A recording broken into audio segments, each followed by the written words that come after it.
दोस्तों, मैं हूं डॉक्टर दीप गोयल। मैं principal director head of the department of surgical gastro oncology and minimal access surgery at BLK Max super speciality hospital New Delhi. आज हम बात करेंगे आपके साथ enhanced recovery after GI onco surgery.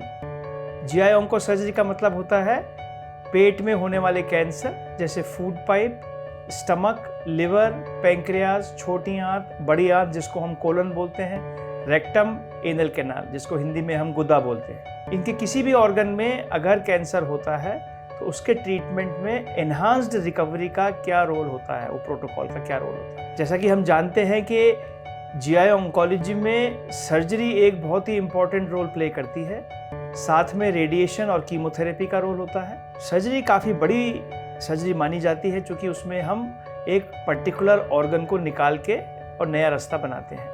पुराने टाइम में ये सर्जरी ओपन विधि से होती थी, जहाँ की बड़ा चीरा लगाया जाता था। पेशेंट को दर्द बहुत होता था, पेशेंट 5 से 7 दिन बिस्तर पे लेटा रहता था, उसके बाद उठ के चलना फिरना शुरू करते थे। बाय द टाइम वो अपनी नॉर्मल लाइफ में आते थे 1.5-2 महीने लग जाते थे। कहने का मतलब है कि पेशेंट को ब्लड ट्रांसफ्यूजन की ज़रूरत पड़ती थी, पेशेंट को अस्पताल में लंबे टाइम तक रहने की ज़रूरत पड़ती थी, पेशेंट को एनाल्जेसिक्स मतलब दर्द की दवाइयाँ लंबे टाइम तक लेने की ज़रूरत पड़ती थी, ब्लड ट्रांसफ्यूजन होता था, बहुत सारी चीज़ें, नाक में नली लगी रहती थी, पेशाब की नली लगी रहती थी, ये सारी चीज़ें काफ़ी लंबे टाइम तक चलती थी। अब आज की तारीख में एनहांस रिकवरी प्रोटोकॉल की वजह से हम लोग एनेस्थीसिया इस तरह का देते हैं, लोकल एनेस्थीसिया और जो स्पाइन में देते हैं स्पाइनल या एपिड्यूरल एनेस्थीसिया, उनकी वजह से पेन बहुत कम होता है, तो पेशेंट की मोबिलिटी बहुत जल्दी हो जाती है। क्योंकि ज़्यादातर सर्जरी आजकल हम लेप्रोस्कोपी या रोबोटिक विधि से करते हैं, तो ब्लड लॉस बहुत कम होता है और डाइसेक्शन जो होता है उसका जो इल इफेक्ट होता है ओपन सर्जरी में वो कम होता है, तो हॉस्पिटल स्टे बहुत कम होता है, पेन बहुत कम होता है क्योंकि बड़ा चीरा नहीं होता है। तो इन सब की वजह से रिकवरी फास्ट हो जाती है। दूसरा, हम नाक में नली लंबे टाइम तक डाल के नहीं रखते हैं, बल्कि पहले तो ऐसा करते थे कि 5-7 दिन तक मरीज को कुछ खिलाते ही नहीं थे, पानी भी 4-5 दिन के बाद देते थे। अब हम आज सर्जरी के दिन शाम को ही मरीज को लिक्विड स्टार्ट कर देते हैं और ग्रेजुअली 2 से 3 दिन के अंदर मरीज खाना खाने लग जाता है। ये भी एक एनहांस रिकवरी प्रोटोकॉल का हिस्सा है।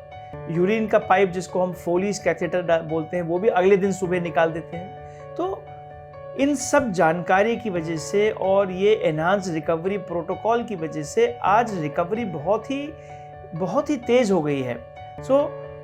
ऑपरेशन की विधियाँ, एनेस्थीसिया की विधियाँ और ये प्रोटोकॉल सब ने मिलके हमारा जो सर्जरी का और रिकवरी का फासला है वो बहुत छोटा हो गया है।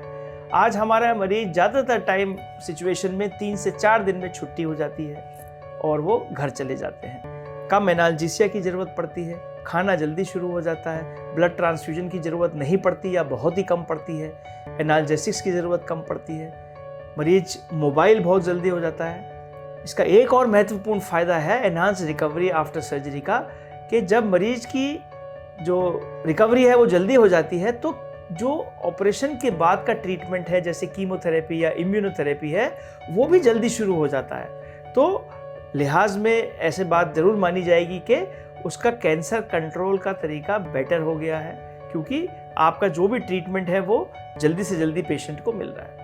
तो ये थी बात एनहांस रिकवरी आफ्टर सर्जरी की। एंड आई थिंक आपको जब भी अगर जानकार को कोई इस तरह के ऑपरेशन की ज़रूरत पड़ रही है तो एक अच्छा आइडिया है कि आप अपने सर्जन के साथ या जो डॉक्टर है उनके साथ एनहांस रिकवरी की बात पहले से ही कर लें। Thank you.